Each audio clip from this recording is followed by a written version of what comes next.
The books that have been launched today are the principles and the guidelines of quality assurance in higher education. This is the policy framework for quality assurance in higher education.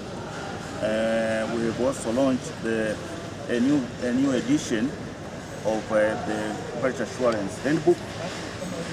We have also launched benchmarks for academic programs, and in this case we launched benchmarks for business studies and the benchmarks for computer science and the information technology programs.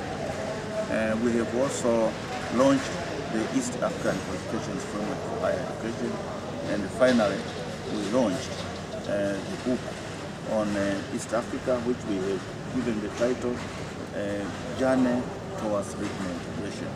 Now, the four books on quality assurance, together with the qualifications framework, all these books are geared towards helping us to harmonize the higher education systems in the region.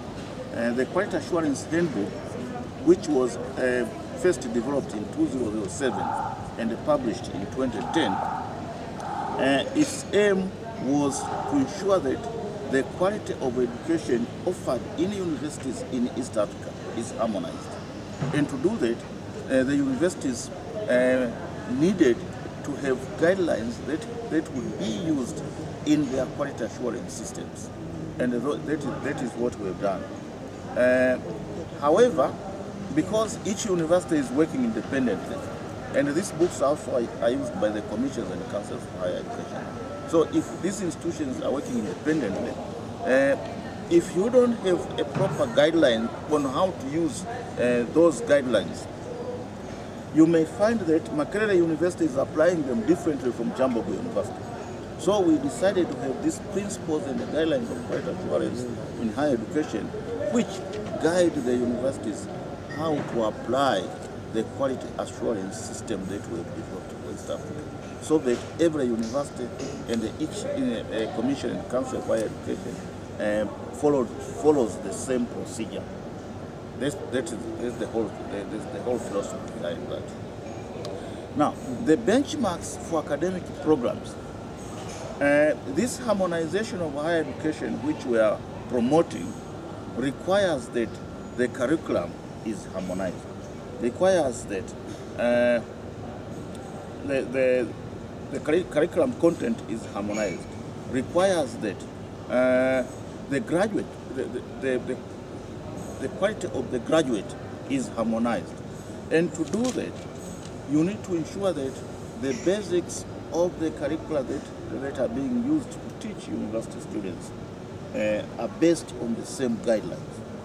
So these benchmarks are actually guiding universities, they are guiding the commissions and councils for higher education on how to design the curriculum, how should the curriculum for one particular program look like.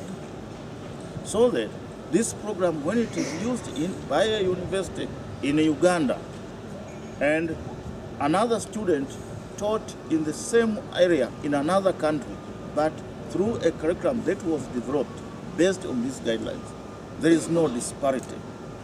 Yeah, there is no disparity between these students. So that is the essence of these guidelines. And the qualifications framework, it is beyond the quality assurance system and these benchmarks.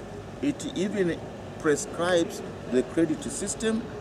It gives a description of the qualifications that are offered in different disciplines in the region. Say, a lawyer, an LLB, Bachelor of Laws. It is offered in different universities and different countries. But we want, if this person has gotten this degree in Burundi, LLB, the contents and the knowledge of this program should be similar to the LLB program in another country. So you have to describe it similarly. And the description is based on the learning outcomes. So in other words, if somebody claims to have an LLB degree, what what can this person do? What is he or she able to do? It is not describing what was the content of the program, but what this person is able to do. It is not also described in terms of how long this person studied. No, we only what can this person do, and so on and so forth. So these are some of the aspects of the qualifications framework. So these kind of descriptions will help the partner states of the East African community to mutually recognize the qualifications of the individuals from different countries, so that they can go and work in the different countries of the East African community. And then, Professor, I wanted to know, in which year was the research conducted where you found out that half of the graduates 2014. are half-baked? 2014. Okay, so elaborate more on this research. The research which you carried out in the East African countries. Yeah, that's what I'm saying. It's 2014. We did it in 2014. We started in December 2013, but we ended up, I think it was in February 2014, last year. We have a publication. We have circulated it widely, and I think some of you have it. If you don't have it, let me know, because we have it in soft copy. We printed thousands of copies. We've distributed them. But if you need more information, just give me your email address. I will give it to you before the end of today.